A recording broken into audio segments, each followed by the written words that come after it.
Good evening, people. Welcome to another episode of JF Boxing TV Live.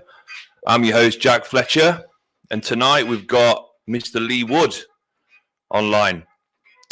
I hope you're enjoying the interviews. Hope you're enjoying the content. I hope everybody's safe. Hope everybody's well. And I hope you're all having a fantastic weekend. If you're enjoying the content and the interviews and what we're doing, do us a favour. Drop us a share, drop us a like, and share the interview. So tonight we've got Commonwealth champ, People's champ, Leigh Wood about to come online. And then following on from that, next week we've got Ellis Hopkins, Mr. Sam Jones of S-Jam Boxing. And then a week today, we've had it confirmed that Mr. Anthony $1 Million Crawler will be coming online. Like I say, hope everybody's safe. Hope everybody's well. If you've got any questions for Leigh Wood, pop them in the comments. It's an open forum tonight. We want to make this interview as interactive as possible. So if you've got any questions for Leigh, I'm sure all you boxing fans have got questions for Leigh. If you've got questions, we want to get you involved in the interview. We want to make sure that you're included in this interview. And, Leigh wants to answer your questions as well. So I'm just waiting for Mr. Leigh Wood to come online. And I think he's just about ready.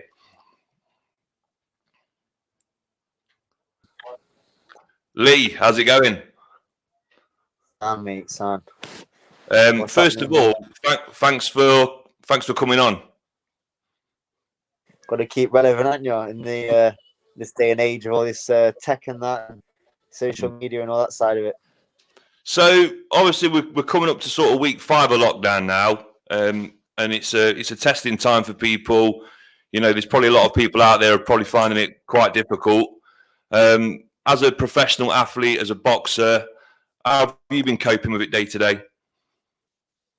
To be honest, mate, the first week was I went off the rails a little bit. I was eating a bit of crap. I had a few drinks and that on my mates, on like FaceTime and that, on that house party. And then I thought, you know what, if I carry on like this, I'm going to be chasing my tail and could be months and months and months. If we get the call, I'm not going to be ready. So I kicked myself up the arse. I started training. I got into a routine. And as soon as I got into a routine, everything was a lot easier. I felt better. So yeah, it's just about keeping routine, and it's hard if you've got no motivation to do it. But even if you have it, if you keep routine, it just keeps you stability there mentally. It's a lot easier, even if it's just the little things like getting up at a certain time, having your breakfast and your lunch and dinner at a certain time. Just keeping that little bit of routine is going to help you. Are you sort of training literally every day, or are you sort of having sort of one day on, one day off? Yeah, I train every day, just Monday to Friday though. Obviously used to training twice a day, Monday to Friday, but I've been putting a few shifts in my mum's garden, doing like 12-hour days on that. Wow. So, is she paying you? Yeah, right. And it's costing me money, mate. And it's costing me money, but it's just something to do, and it's keeping me busy. I've decked the whole thing out and done a bit of digging, chopped some trees down, had a few fires. So yeah, it's been keeping me busy. And obviously, I finished doing that at the end of the day. I go train and do a run or do my boxing, whatever it is that day. It's been getting me by. As soon as I finish that, I'm going to be a bit lost. To be honest with you, I saw some unorthodox video of you pulling a tree down on your Instagram. Can you just talk me through that a little bit? Yeah, just a laugh that was. I was cutting him, and then was tying rope to him, and then pulling them as I cut the last little bit, so they didn't fall over next door and bring the shed down. So I'm just having a laugh. Like I just pulled the last one down as I cut off it down. Do you know what I mean? But yeah, just having a laugh with it, and been spending a lot of time. My mum, she probably hates me now. She's at my beck and call, She wakes me up with coffees and all sorts. I don't want to leave. Right. Okay, so you've been pretty low key, and since your last fight against Jazza Dickens, MTK Global semi-final golden contract. I watched it on the TV that night, and it was a valiant effort from yourself. You didn't come away with a result.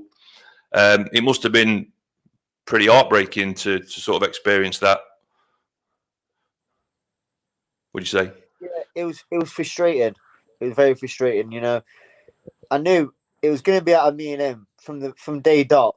We knew like that was going to be the hardest fight, so we really wanted that fight in the final. To be honest, especially for me because I've not boxed like a competitive fight against a southpaw my whole boxing career. So that was the first one. Mm. So we knew I was going to be up against it. We knew it was going to be an hard fight, but we thought it was a fight we can win. But you know, you got to beat you at your best to beat kids like that. And I didn't perform to my best. I didn't do what we set out to do, what we planned to do. He did everything we thought he was going to do. We thought he was going to come out fast. We pretty much knew he was going to come out, try rush me, try rough me up a little bit. Mm. But I didn't do what I said. I said I was going to stay composed, box, ride it out the early onslaught. Don't let him get dirty, try to keep my distance. But it kind of just went out the window a little bit, and I was trying to land big shots. And it's just, yeah, like I said, experience fighting southpaws as well, because it's not just a southpaw, is a pressure fighting southpaw, and to get sparring because of that, it's quite hard to find. Mm. So yeah, but you can't make excuses, can you? You got to live, you learn, you improve, and that 10 rounds I got in the bank against a good solid pressure fighting southpaw is now experience in the bank, and I just got to take it and move forward and improve. What was your mindset like going into that fight? Do you feel like, in terms of your mentality going into that fight, was that on point, or was something not clicking right for you that night? No, yeah, I'm not gonna say it didn't click right. I didn't feel myself, no, but you can't make excuse. I felt worse than that and pulled out the bag, but you can't play away with them kids. You got to perform. You got to be on it. You got to be at your best to beat them kids. And I wanted my best that night. It was still a competitive fight. It was still a close fight. Round 9 probably cost me it, but I didn't box my best at all. The whole fight, I didn't box myself. I've been thinking about it a lot. I was loading up in the fight, and you know, I had 3 knockouts on the spin from the Bonsu fight, then the Doyle fight, and then obviously the David Oliver Joyce fight. I had 3 knockouts on the spin, so I was probably relying on my power too much, and I should have got back to my boxing. But like I said, it's all experience, and it was just a frustrating night.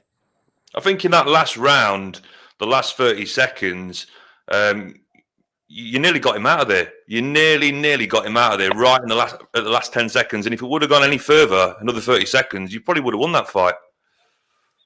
Yeah, I mean, if it was 12 rounds, maybe, but you can't be woulda, coulda, shoulda in it. He won the fight, and you just got to put it down to experience and a learning curve for myself. But I'm still in a decent situation. I've had a few good wins. I've proved what level I'm capable of boxing at and mixing at. Hopefully, you know, it could be a fight or two away from a rematch or a bigger fight. You know, I just got to make sure I don't beat myself about it, because I'm at a stage in my career now where I could be straight back into the mix for a title because I've won 2 decent titles. I feel like I went past the Commonwealth level, and that's a similar level to British title level. I feel like I can beat kids at that level fairly easy.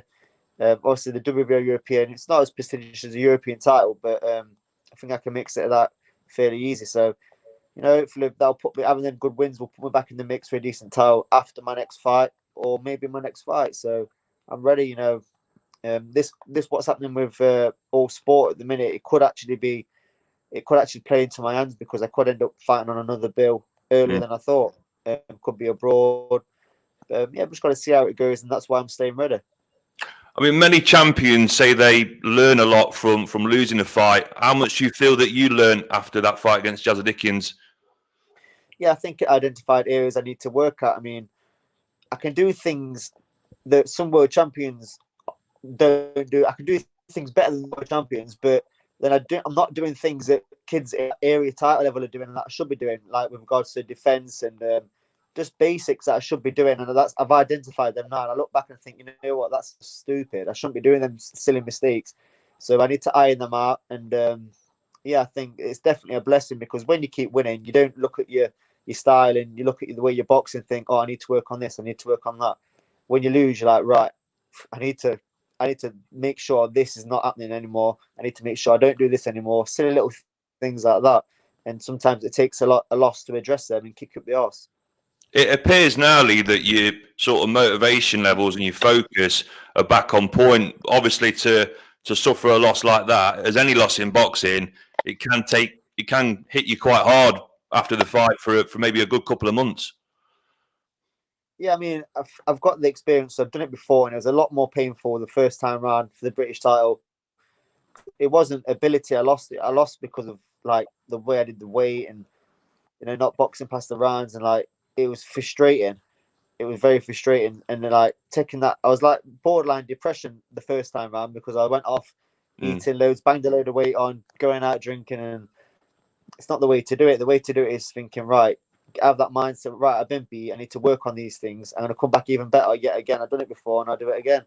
And I'm at that stage where I'm already straight back into title mix now because I've got a manager that's doing his best for me.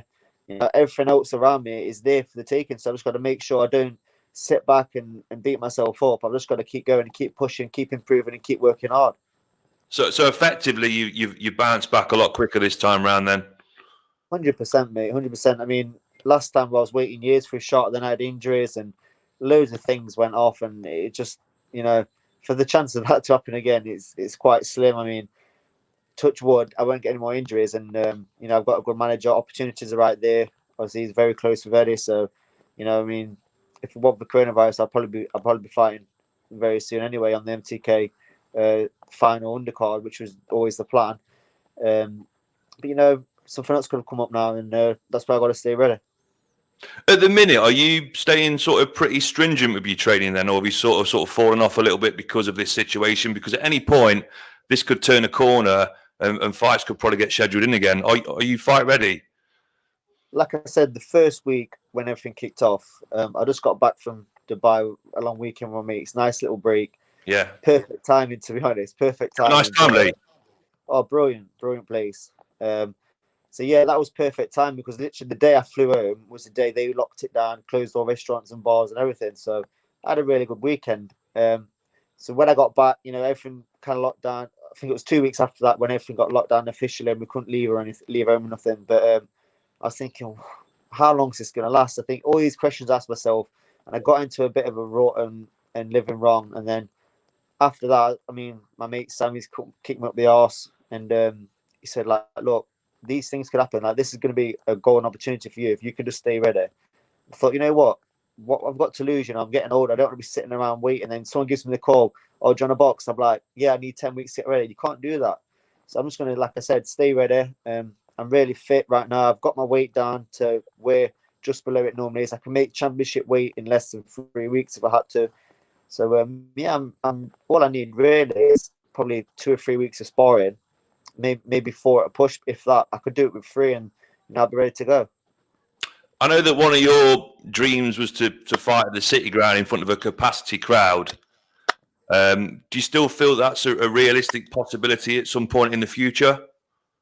Yeah, I mean, it all depends on the fights that get put in front of me, and I've got to win them, obviously.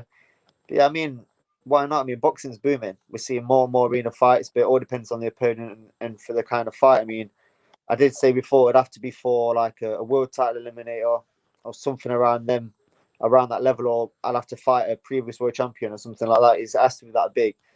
But I mean, it's possible, ability-wise, it's more than possible. I've just got to go out there and do it. I've got to get back into winning ways and pick up another title. I'm on my way. I mean, at the minute, we don't know when the boxing's going to start back up again. Everything's up in the air at the minute. Nobody knows what's happening. I mean, realistically, how can you see it sort of materialising in terms of boxing being back on again? What do you think is going to happen? I don't know what kind of plan they've got. The government have got what regards to what's going to start opening back up, what they're going to start let people doing. I think it all depends on the numbers, but if it carries on as it is, as looking at other countries, maybe fighters will have to go abroad and box on bills behind closed doors, and I think that's where it's going to head towards. I think that's what Eddie's probably going to do, looking at how things are panning out, watching a few interviews. So that's why I've got to stay ready, because you're not going to get a lot of notice. You just got to be ready. And like you said, there could be a massive jump if you're boxing for like British title area, like around that Commonwealth, British title, European level. You could get a jump up to a world title shot or someone around that caliber. So you just got to be ready. And pickers can't be choosers, beggars can't be choosers. You just got to be ready. And I've never turned down a fight. So if they put something in front of me like that, let's do it. Why not? I've got nothing to lose. I mean, did you envisage achieving what you've achieved over the past couple of years? Because, just a lad from Gedlin and all of a sudden Commonwealth title holder, fighting at, York or Bethnal Green, fighting on the big stage. Did you expect to be where you're at today? When I turned pro and I sacrificed so much over them years, it'd be silly not to have at least a British title for keeps or something around that mark, to justify all the time I put in, all the hard work I put in, all the sacrifices I've made. You have to live a life purely for boxing, day in, day out, weekends, and you miss a lot. So for me, I always said to myself, look, I want a British title and I want it outright. Or if not, something above or around that or above. Do you know what I mean? So yeah, I mean, Commonwealth titles, it's really nice to have. And I think, if boxing kind of didn't work out, I've always got that, but I always visioned a bit more, if that makes sense.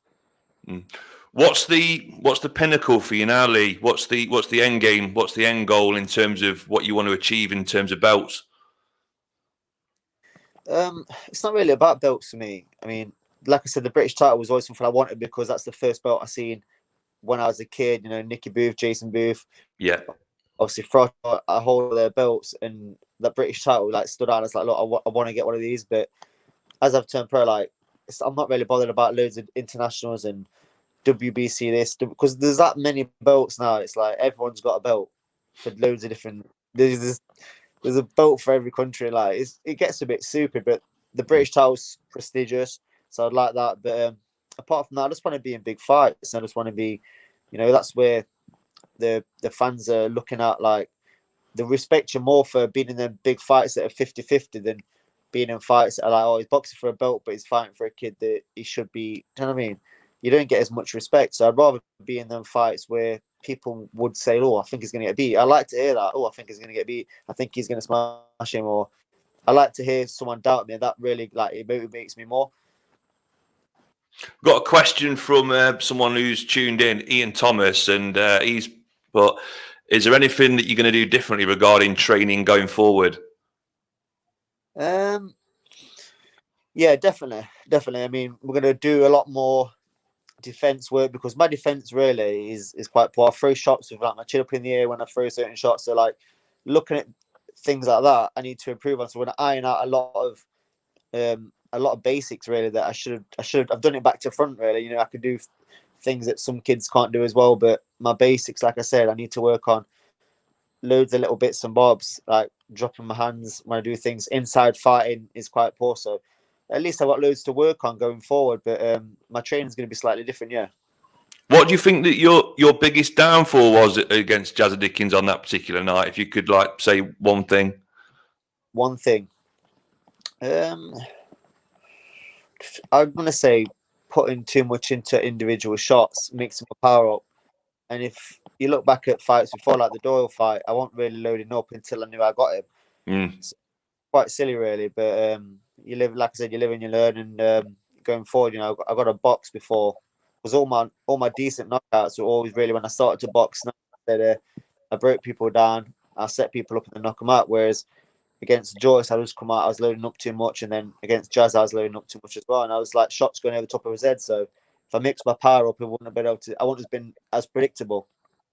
Did you expect Jazza to come out as he did, or was it different strategy on Jazza's part that you wasn't aware of? Yeah, I mean, we knew he was going to come out and try to rough me up, and that's pretty much what he did. He got me straight away. But all the things I knew he was going to do, and we kind of said he was going to do it, but I wasn't really prepared for it because couldn't really get sparring that was exactly like him. So yeah, I was going to say I knew what he was going to do it, but I wasn't really prepared for it. Couple of things. I mean, there's not much happening in boxing at the minute, but one thing I want to just highlight was I don't know if you've seen it or not, Leigh, but the Mick Theo calling out John Fury. I've heard about it. My friend told me about this. What's your thoughts on that? Two men in their 50s. One guy, Mick Theo, was an old sparring partner of Lenny McLean, and he's called out John Fury for a fight for the NHS. Who's your money on? Big John Fury. John Fury, you'll flatten him. He's a fighter through innit, John Fury. But I don't know, mate. It's one of them. I'm not a massive boxing fan, and going off to like you're talking relatives of fighters and stuff now, it just gets a bit daft. You're not a massive boxing fan. Not really, no, mate. I don't watch loads of boxing. Okay. People always call me on this. Like my last 3 fights, I watched about a minute of each one, and that's the truth. My manager's getting on to me a bit. You need to watch more boxing. You need to study boxing more. And he's right. I do need to watch more boxing, but I don't know. It's just like for me, I feel like it's like I love boxing. I love fighting. I love boxing. I love doing it myself. But I'm not a massive fan of watching it. I mean, if it's a big fight on, yeah, I'll watch him, but I'm not a massive boxing fan. But it is something I need to do more. I need to study boxing more. I used to when I was younger, when I was like 14, 15, 16, I was obsessed. But as I got older, I just kind of fell out of love with watching it. When you were growing up and watching sort of boxing on the TV, remember ITV back in the day when Eubank and Ben used to fight Saturday night prime time?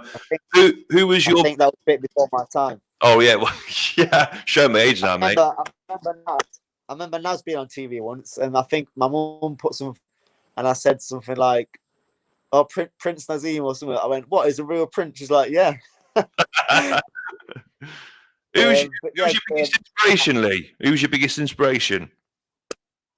It's got to be Carl. Carl's my biggest inspiration because he's from the same village. He's from the same gym, the same school.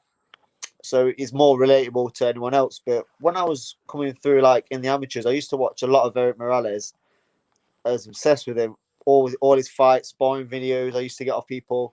The Barrera trilogy I had on DVD. I used to watch it all the time. So yeah, I think he was a fight I watched a lot of growing up.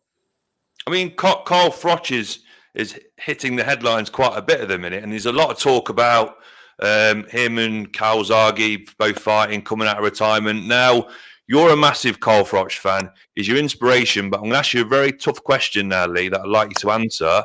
A prime Carl Froch and a prime Joe Calzaghe, who wins? I'm not too sure because if you look at Calzaghe when he boxed, like, was it Hopkins and Junior? Did he get dropped? And Carl's a big puncher.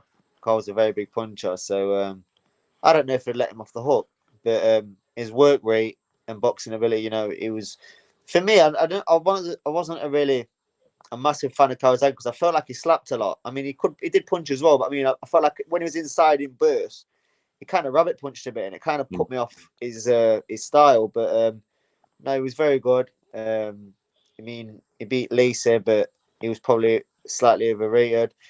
He beat Hopkins. Then he was clear and he got dropped. He beat Roy Jones way past it, and he got dropped, I think. I mean, it's hard to look at when he was at his best, but I'm gonna say.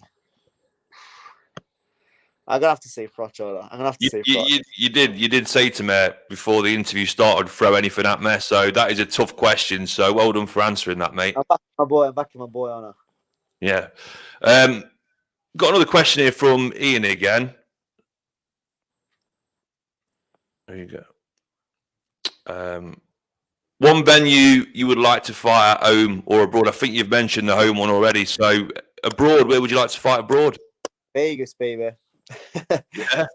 Vegas, yeah. Vegas is the one. I think Vegas is like for all boxers, like where they wanna fight. I mean, obviously, City Ground for me is number one, but abroad it'll have to be. I mean, realistically, Lee, you've only got 2 losses on your record. You still are you 30 or 31 now? 31. You're 31, so you've still got plenty of years ahead of you in the boxing game. So. I live quite well. I'm living like a monk right now. It's like I'm in camp. But yeah, I've got probably 4 or 5 years if I want to, maybe a bit longer. But I've got plenty of time. It's just getting the right fights and just keep working hard. I think keep moving. But if you're dangling them fights in front of me, I'm going to be motivated.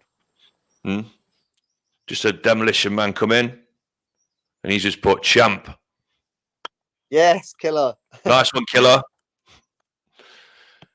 So just to wrap up, Lee, obviously, like I say, it's a very difficult, challenging time for people. There's probably a lot of people out there tuning in tonight, probably struggling with this or that or the other, maybe need a bit of motivation, maybe need a bit of inspiration.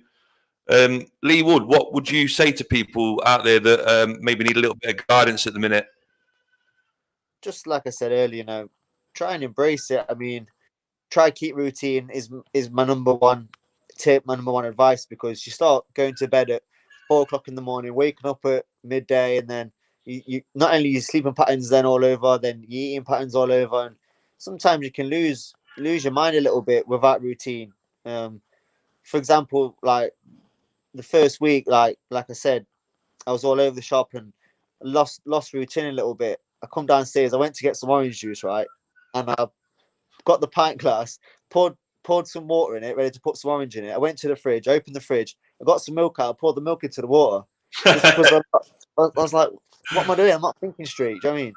Yeah. But yeah, you got to keep routine, otherwise, you will lose that stability of your mind. Your mental health will suffer. So keep routine, and then you'll have a lot of time in the day. You get to see the sun, get out in your garden if you've got one.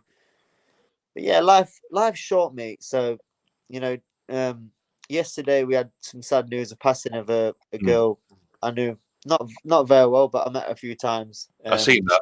She had cancer, yeah. So paid child. I just want to send my love to her family and friends. But life's short, mate. Life's short. So you're in a lot better situation than some people in the world. But embrace what you're doing. I'm sure it's not going to last forever.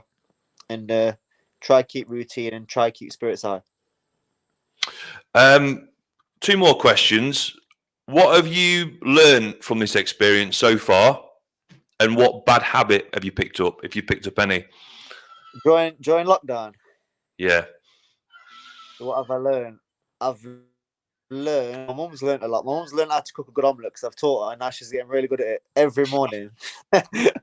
Every morning I get a good omelette and a coffee. So, no, I mean,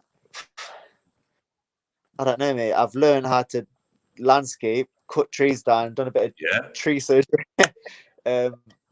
My decking skills are quite good, so I've learned a lot that side of things. I've learned that I can do a lot of things, more things than I thought. I'm not just a punch bag. You know what I mean? I've got a few more comments on here. So Ian Woodward, big shout out to Jack Froch for keeping things out there. Leigh, always my hero. Big kiss. I've been hit by some big heavyweights, but Leigh is the one who's hit me the hardest. From Woody. Yeah, he's a good lad, Ian. I did a bit of work with him when I was younger. I had a right laugh, I had a scream. Got some stories about him, but I'm not going to tell you. But yeah, yes, Ian, mate, yes. Have you known Woody a long time then? Yeah. Another one. Adam Swan says, straight out of quarantine, straight into the City Ground. Let's get it, champ. He's a good lad. Hopefully he's going to hook me up soon with some tiles. You missing the football, Leigh? I am, mate. I'm missing everything about the football, the match day, and going down seeing the lads mullock and tie before the game. I'm missing everything. It must be hard for all the players at the minute. They don't know what's going to happen, do they? I mean, I keep hearing things about the Premier League might be starting next month behind closed doors. I'm not sure what's happening with the Championship. I think Notts County League, I think that's been totally nulled, I think. But yeah, I mean, I feel for all the players and everyone, and I don't know what's going to happen, but I'm sure through. Have you got any friendships within the City Ground with any of the players at all? Yeah, I speak to a few players. And what are they like? They're not doing the few I spoke to. They're not doing too much. They're doing bits and bobs of training, but like I said, they don't quite know what's going to happen. So you can't expect them to just keep training all year round when they don't know if it's going to. And they're going to get notice as well. They're going to get notice, so they can always pick it up. But I mean, it's going to be hard for a minute. I mean, towards the end of the season anyway, so it's probably going to get nulled. Looking at it, I think the thing with the Premier League, I think the only reason they're probably going to start back up behind closed doors is there's been that much money pumped through TV, and I think I may be wrong, but I think they get it up front. So if they don't kind of get cracking and get some games made, they're going to be in debt for hundreds of millions. So I think that's the main reason that they're going to get cracking. I mean, in regard to the lockdown, everyone's got their theories about when they think it's going to end, how it is going to end, what's going to happen. Have you got your own sort of interpretation of what you've envisaged is going to happen over the course of the next couple of months? I haven't, mate. I haven't. I just go with it. I'm kind of too. Nothing really phases me, to be honest. I just crack on. I always have, and that's how I am. I just crack on. I do what I can do, and I make the most of a bad situation. And when I get the nod, I'm ready. There's nothing wrong with staying fit and healthy and fit, is it? So that's all I'm doing. And if I get the call, I'm ready. If I don't get the call, I'm fitting well on me. Have you had any? I mean, I've seen Eddie Hearn on Insta Lives quite a bit, and I know you've got a good relationship with Eddie Hearn. Has there been any communication between yourself and Eddie over the past couple of months? I don't really speak to Eddie, but I speak to Dave a lot. Dave Caldwell, obviously, he's my manager. Yeah, I've been speaking to a lot. Like he's on my case. Stay ready. And like I said, I am. I'm fairly fit right now. My weight's where it needs to be. I can make championship weight in 3 weeks. And if you say to some fighters in my division, can you make weight in 3 weeks? There's no way they're able to do it. So it's quite hard to stay just around that threshold, just above your fighting weight. So yeah, I'm ready. I'm waiting for that phone to ring, and hopefully it's going to be sooner rather than later. But if it don't come, it don't come out, and I'll just keep doing what I'm doing because I'm in routine. This is quite an interesting question. We've got Ian Thomas again. This is the third Ian Thomas question tonight. He wants your job, he does. He does, doesn't he? Big shout out to Ian Thomas. It's Delmar Thomas's dad. No fights for DCT. Oh yeah, that's his father. Yeah. Which boxing legend? Yeah. Which boxing legend in his weight category would Leigh like to be in a fight with over the ages? If I was in his weight category, I don't.